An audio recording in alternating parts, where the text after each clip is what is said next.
Je suis Amélie Téchenet, coordinatrice dans l'association des rateleurs. C'est une association d'éducation populaire à l'alimentation. Il y a une grande préoccupation nourricière et une grande précarité alimentaire. Et l'association crée les conditions de la participation des personnes et de l'appropriation de leurs choix alimentaires avec des actions de cuisine, d'autoproduction, de transformation alimentaire et de formation au bien vivre alimentaire.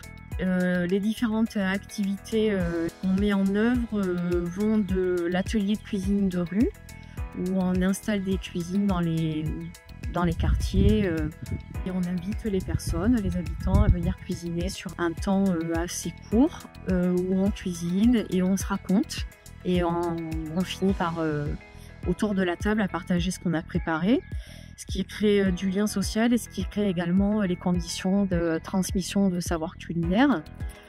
On pratique également des ateliers de cuisine dans les cuisines équipées du territoire, avec notamment celle du collège de Port-Sainte-Foy qui met à disposition cette cuisine pendant les vacances scolaires et ce qui permet aux habitants d'accéder à des cuisines semi-professionnelles et sur des thématiques que les personnes ont envie d'explorer. On a également une activité de glanage et de cueillette sur les légumes et les fruits auprès des propriétaires privés qui acceptent qu'on vienne faire un glanage qui est encadré. On a des activités également autour de la production avec donc un verger collectif et une future activité à venir avec du micro-maraîchage pour produire des légumes et permettre à des personnes d'apprendre à faire du maraîchage et le fournir à l'aide alimentaire du pays foyer avec des légumes bio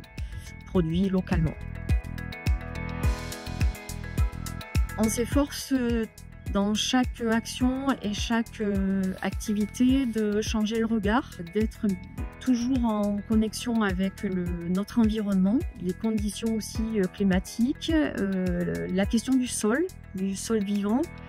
On regarde d'abord ce que le sol peut produire et on fait en sorte que les personnes comprennent qu'un sol est vivant et que l'activité humaine doit être respectueuse du vivant. Donc c'est une forme aussi de transition de soi à soi, de soi à l'autre, de soi à un environnement. Et cette transition, elle est également liée à des nouveaux métiers, très certainement liée à une activité donc en maraîchage. Comment est-ce qu'on l'intègre avec la condition du réchauffement climatique, les transitions des métiers de l'aide à la personne, la transition qui doit être globale, sociale, environnementale et économique.